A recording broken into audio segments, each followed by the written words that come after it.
Assalamualaikum warahmatullahi wabarakatuh. Di video kali ini saya akan membahas tentang strategi kedua dalam menjawab soal listening di bagian A, yaitu short conversation.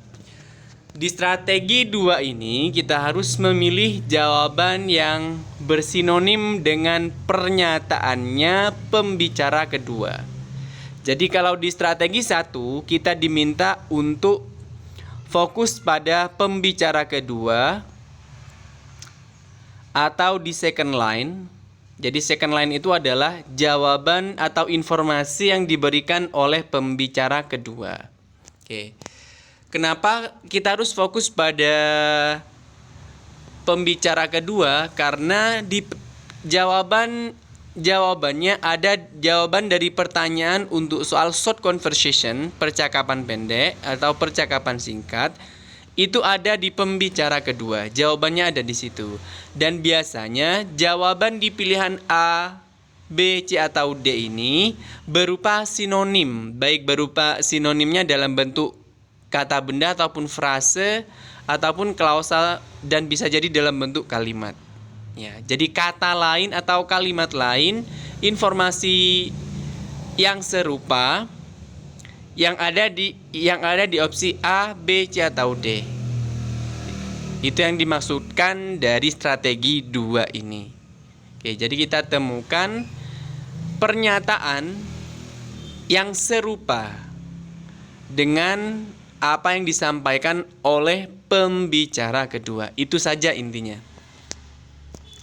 Kita ambil contoh di buku TOEFL ini, yang mana penjelasan saya ini ada di halaman 10 buku TOEFL.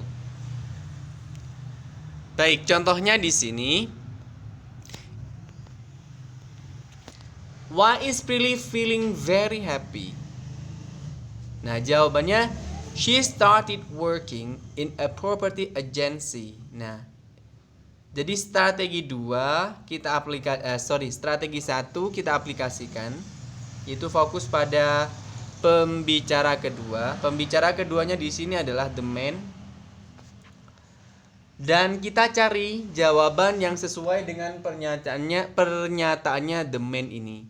She started working in a property agency.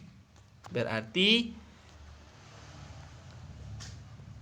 yang ditanyakan ya, what do you think does the man say about Prilly? Nah, pertanyaannya kan apa sih apa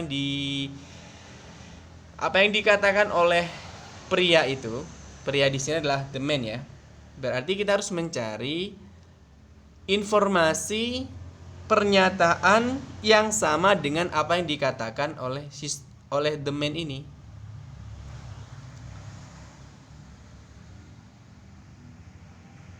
She always liked her work in travel agency. Okay. Apakah sama dengan she began a new job? Nah, jadi di sini jawabannya B ya. Kata began ini sama halnya dengan kata started, memulai. A new job, working, bekerja. Jadi itu jawabannya. Oke. Jadi kalau kita sudah jelas jawabannya sudah B, jelas B, ya sudah, kita tidak perlu membahas yang C, D. Namun dalam pembahasan ini karena saya perlu membuktikan bahwa memang betul memang betul B jawabannya, maka C dan D pun perlu dibahas. She just bought some property. Yang C itu katanya dia baru saja membeli beberapa properti.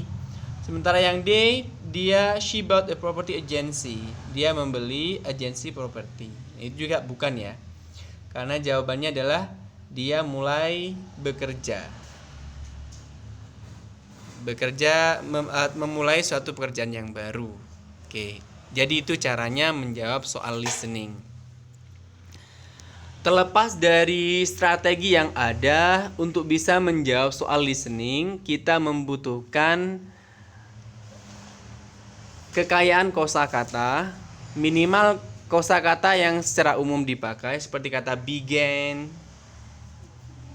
begin, started, working, itu kita harus kuasai. Karena tanpa mengetahui kata-kata umum ini, maka tidak mungkin kita bisa mengetahui makna dari percakapan itu. Seperti itu. Baik, saya cukupkan sekian untuk percakapan untuk strategi kedua ini.